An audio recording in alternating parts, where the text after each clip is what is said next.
Joining us now with more, Florida Congressman Byron Donalds is with us. Sir, how are you? Great to have you. I'm doing good, Sean. Well, good to be with you. I got to see some clips of you later.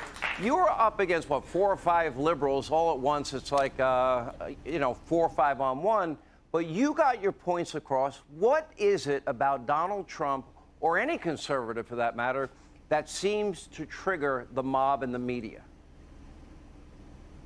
It's because when you have conservatives who are committed to the facts and frankly who are not afraid to dish those facts out left and right. You mentioned last night it was 4, 5, 6, 10. The number doesn't really matter. When you're prepared with the right information, the truth, and you're not afraid to dish it out, they don't know how to respond to that. So the immediate thing is they typically lash out. Look, last night, I'm just trying to make a comment, and already 3, 4, and 5 of them are trying to jump in. But you got to stay focused, because at the end of the day, the truth of what is happening in this country is what matters more than anything that silly reporters try to talk about. I mean, look at our current president. This guy has 3 bank failures and has lost 3 embassies on his watch. That's a disaster for America. And so it requires Republicans and conservatives to be strong in this position, be armed with the facts, and go into any situation and don't take their bait. Come with the facts and push back hard. And this network is known for lying for 3 long years, being wrong about so-called Trump-Russia collusion that never happened. We got it right on this program. Thankfully, we've been vindicated now many times, starting with the Horowitz report. Let me ask you specifically about what town hall should be about, because I felt like Caitlyn Collins was really doing a job for her fellow, quote, journalists that are not journalists. They're talk show hosts like me. They're just not honest. And not for the people. Because I think if you ask somebody, a candidate, a question, whether you agree with the answer or don't agree with the answer, why don't you let them finish the answer and then do a follow-up question and say, well, then why didn't A, B, or C happen? Why did she feel that she had to be the special pleader for all things left wing? I mean, well, look, personally, I think it was her own Super Bowl.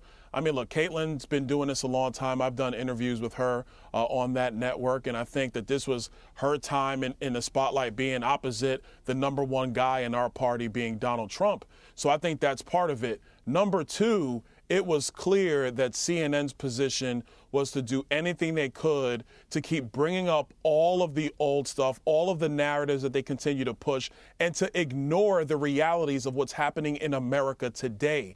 And so I credit President Trump for, frankly, keeping his composure with this onslaught from her and being focused on the things that matter to the voters of our country and not to the political class and not to the punditry that, frankly, has gotten it wrong so much more than it's gotten it right. And by the way, have we not litigated January 6th to death? Have we not litigated the 2020 election to death? Aren't elections about the future? We now have an economy where 60% of our fellow Americans are living paycheck to paycheck. Do we not see China on the march? No consequences for a spy balloon that flew all around our country. No consequences for Russia taking out one of our drones. No active response by Joe Biden when you have an alliance of China, Russia, Iran. That should scare every American, in my view. No, you're absolutely right. But the press, especially the liberal press, they can't focus on the present. Look at what we brought out through the Oversight Committee under the leadership of James Comer. We've documented that Joe Biden and his family have taken money from the Chinese and from Romania. We've documented that. They don't want to talk about that. They don't want to talk about the southern border, all the things, Sean, that you talk about. The only thing that will keep their agenda alive, and at the end of the day, America, it is about the radical left agenda for the press. It's about that agenda. And the only thing that keeps that agenda alive is to talk about the past and to talk about these other things. I think American voters, they understand what happened on January 6th. It really was a really tough day for our country, but they're looking at what's going on now, and they're looking towards the future. And we need a commander-in-chief who's focused on getting America back on track.